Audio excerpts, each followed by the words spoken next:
मी आज उद्धवसाहेब ठाकरे यांच्यावर विश्वास ठेवून शिवसेना उभाटा ह्याच्यामध्ये मी प्रवेश केला आणि 23 प्रभागातून सर्वसाधारण महिलामधून उमेदवारी मी मागितली आणि मला विश्वास दिला की तुम्हाला उमेदवारी पण देऊ आणि निवडून पण आणू. कारण ह्या प्रभागातून मागच्या 2012 मध्ये मला उमेदवारी मिळाली होती आणि मी बरीचशी कामं ह्या ठिकाणी केली, जनतेची कामं केली. जनतेचा पण विश्वास आहे की ताई तुम्ही उभे राहा. 2017ला काही कारणास्तव उभी राहिली नव्हती. आता सुद्धा हाच प्रॉब्लेम ज्या पक्षात मी होते तिथून येत होता. मग आता वाटलं की बाबा एवढे दिवस आपण घरात बसून राहतोय, आपले कार्यकर्ते आपल्याला विचारतायत, आपण कुठेही बाहेर हे नाहीये, तर आता आपण उद्धव साहेबांनी जर आपल्याला आशीर्वाद देत असतील आणि आदरणीय लक्ष्मण काकांनी विश्वास दिला की ताई तुम्ही या माझ्यासोबत, मी आपण ह्या प्रभागातील जनतेची सेवा करण्यासाठी मी तुम्हाला निवडून आणतो.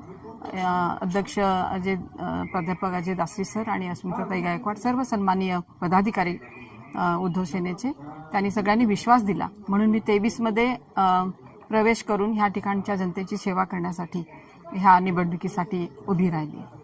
ताई तुम्ही एवढा वर्ष प्रणितीताईंबरोबर होतात, काँग्रेस बरोबर होतात, एक निष्ठावंत म्हणून तुमची ओळख आणि एक कर्तृत्ववान नेते म्हणून तुमची ओळख आहे. मग हे अचानक असं काय घडलं की तुम्हाला हे निर्णय घ्यावा लागला?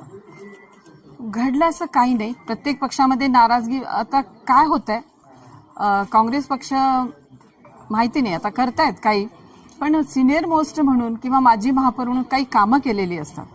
त्या संघटना जर मजबूत नसेल, जी फळी असते ती जर मजबूत नसेल तर काय करणार कार्यकर्ता? मग कार्यकर्त्यांना जर तुम्ही विचारत नसतील, कार्यकर्ता जाऊ देतो सतरंजा उचलणार, आपण निदान सिनियर मोस्टना तरी थोडं विचारा, तुम्ही त्यांच्याशी बोलून घ्या, यांच्याशी. असं नाही. नेता आपल्याला ठाम असा निर्णय घेणारा असायला पाहिजे, बोलला पाहिजे की नाही इकडं हे करा आणि बाकीचे ऍडजस्ट करा ना तुम्ही. काही प्रत्येक ठिकाणी असतं, एकाला दिलं की एक नाराज होतं.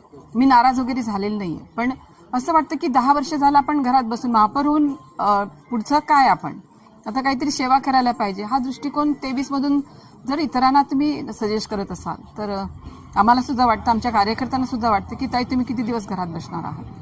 कारण हे माध्यम आहे आपलं, एक छोटी मिनी हे आहे, स्थानिक स्वराज्य संस्थांमधून आपण लोकांची सेवा करतो, तिथून पुढे आपण लोकांना आपण लक्षात येतं की ताई काम करतात. आणि मला विश्वास होता की मला आमच्या नेत्या मला उचलून धरतील, पण हा विश्वासाला कुठेतरी मला ठेच पोहोचली म्हणून मी काही बोलले नाही, कोणाला फोन केला नाही, काही नाही.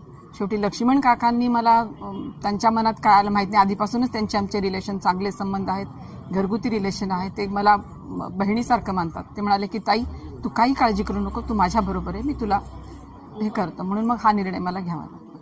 तर असं वाटतं का काँग्रेसमध्ये असं बोललं जातं की काँग्रेसच्या काही जे तिथले पदाधिकारी आहेत ते दुजाभाव करतात काही लोकांबरोबर, असं तुम्हाला वाटतं? खरं वाटतं, खरं बोलायला काय हरकत आहे? आता आपण करतोय तर काय, असं नाही करायला पाहिजे. काय पण चुकते काय आमचं सांगा ना, आम्ही काय केलोय? काहीच नाही. प्रामाणिक तुम्ही आता तुम्हीच शब्द वापरलात, प्रामाणिक आहे, एकनिष्ठ आहे, सगळ्या गोष्टी असून सुद्धा आमचं काय चुकतंय? ठीक आहे, आम्हाला महापौर केलं, सगळंच केलं, महापौर केलं, महिला अध्यक्ष राहून आम्ही संघटनेत काम केलो, महापौर म्हणून आम्ही काम केलं, तुम्ही खूप आम्हाला दिलंय, आम्ही नाही म्हणत नाही. पण याचा अर्थ पुढं काय? पुढं जे आमच्यासोबत जुडले गेलेले आहेत कार्यकर्ते, आता मी घरी बसून प्रदेशवरती आम्ही काम करतोय, पण किती तिथेही काही थोडंसं डॉमिनेट केल्यासारखं जर होत असेल तर काहीतरी निर्णय घेणं गरजेचं आहे, आपल्यासाठी नाही घेणं, आपल्या कार्यकर्त्यांसाठी, पुढचं भवितव्य त्यांना हे करण्यासाठी. तरी म्हणून मग तुमचे जे मानणारे जे कार्यकर्ते त्यांचा काय, त्यांनी तेच मला बोलत होते, तेच म्हणाले ताई किती दिवस तुम्ही घरी बसणार आहे, आम्ही पण घरी बसतोय तुमच्यामुळं. मग 2017 ठीक आहे, तेव्हा तुम्ही हे केलात, पण आता निवडणुका येत आहेत आणि तुम्हाला डावललं जात आहे, तर तुम्ही आणि दुसऱ्या ह्याच्यामधून उभे राहा म्हणता, ज्या ठिकाणी आपलं काहीच काम आपण केलेलं नाहीये, ती लोक कसे ऍक्सेप्ट करतात? जिकडे आपण काम केलं तिकडेच आपल्याला लोकांना वाटतं की बाबा ताई काम करतात. महापौर म्हणून आपण पूर्ण शहरात काम करतो, पण आता जे वातावरण आपल्याकडे आहे, आपण जिथे लोकांशी जोडलेलो आहोत, हे झालेलो, त्या लोकांकडे आपण जाणं आणि ती लोक विश्वासाने आपल्यावर विश्वास ठेवणं, काकांच्या सोबत आपण राहणं, ह्या लोकांचा विश्वास आमच्यावरती आहे, म्हणून मला हा निर्णय घ्यावा लागला. कुठल्या प्रभागातून? 23 मध्ये, 23 सर्वसाधारण महिला.